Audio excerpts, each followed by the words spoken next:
It's Thursday. You know what that means. It's Double Punch Thursday.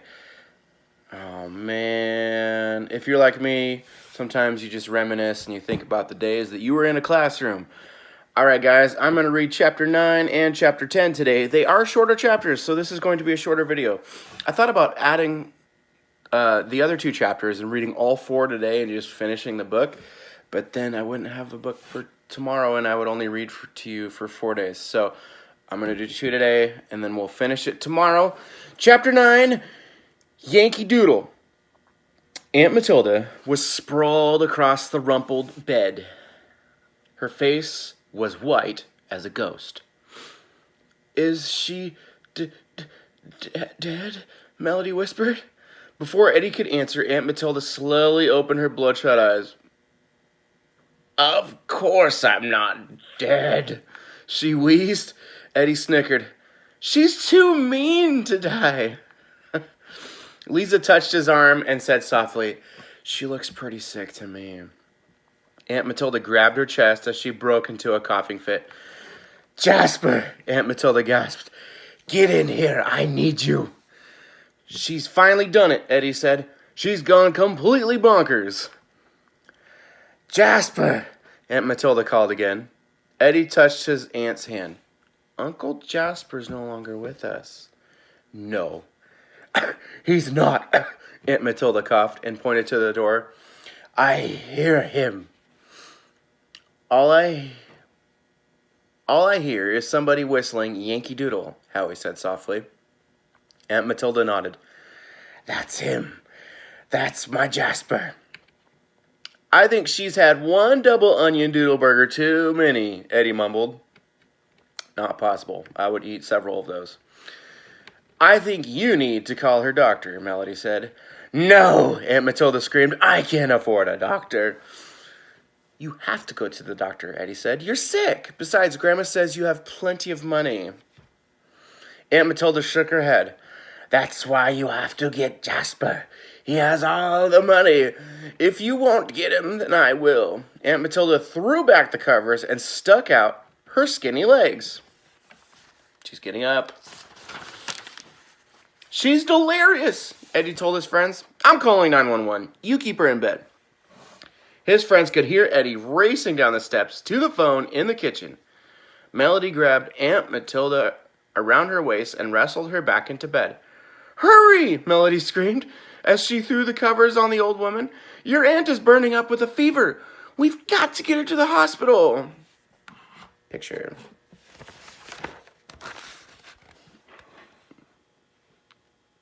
Gosh, hopefully she's okay. "But I'm too poor to go to the hospital," Aunt Matilda wailed. It took all the kids to hold Aunt Matilda in bed until the ambulance came. "Put me down," she yelled as the medic slid her into the back of the ambulance. "I don't want to go to the hospital." When the tall medic patted her hand, Aunt Matilda tried to bite him. "I said put me down," she told him. "I can't afford hospitals." As he climbed into the ambulance, the medic glanced at Eddie. "Your aunt will be fine. But she better be able to find a way to pay. Hospitals aren't cheap, you know." Eddie looked at him in the eye. "Don't worry. She'll pay." Lightning cracked the sky, and thunder rumbled in the distance as the ambulance sped away. "But Aunt Matilda doesn't have money," Lisa said softly. "Maybe Eddie's grandmother will help," Howie said.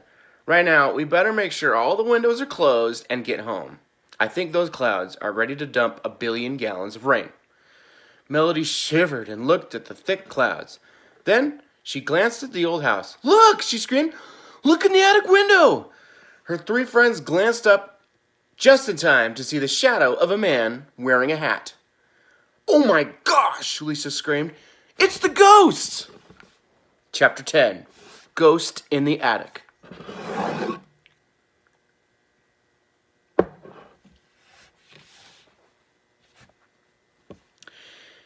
"It's not a ghost," Eddie said, "and I'll prove it." He didn't give his friends a chance to argue. Fat raindrops splattered to the ground as they followed Eddie inside. The rain fell harder, and a bolt of lightning struck close to the house. A gust of wind billowed the curtains, and the front door slammed shut. Melody jumped, and Lisa screamed. Then the lights went dead. Howie tried to switch. There's no electricity. Yes, there is, Eddie said quietly. There's a light coming from upstairs. It was true. A single light cast an eerie glow on the steps. Let's get out of here, Lisa whined. Melody ran to the door and pulled on the knob. The door's stuck. We're trapped inside. There's only one way to go, Eddie told his friends. Slowly, he started up the steps with his 3 friends close behind. The light led them to the open attic door. The kids swatted away clinging cobwebs as they climbed the attic steps.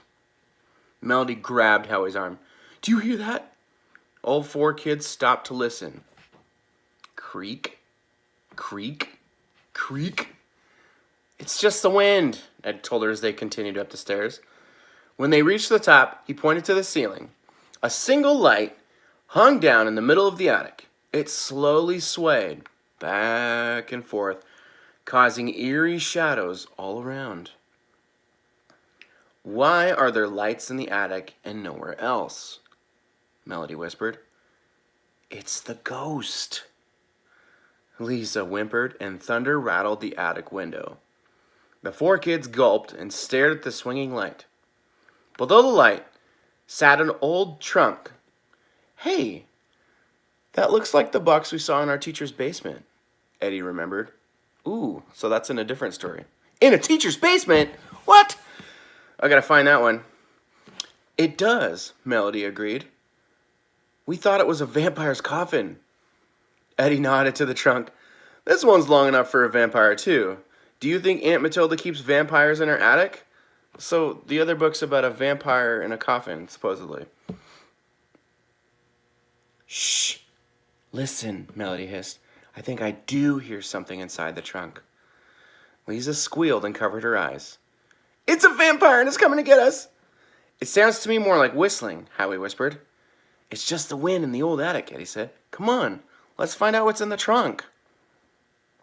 Go ahead, Melody said. Eddie shook his head. You look. I'm not going to open it, Melody said. We'll count to 3 and look together. Howie interrupted. 1, 2, 3. Whew. It's just full of old clothes. Melody sighed as they opened the lid. Of course it is, Eddie said. See, this is Uncle Jasper's old hat. That's the hat we saw in the window, Howie said slowly. Have you flipped? Eddie said as he tried to put on the hat. Hey, this won't fit.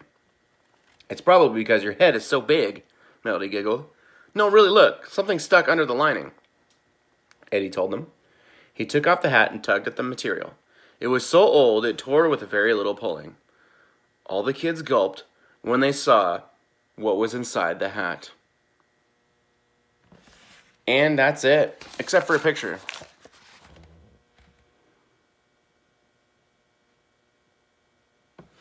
Ooh, man, I'm leaving you guys on a cliffhanger. You want to know what happens.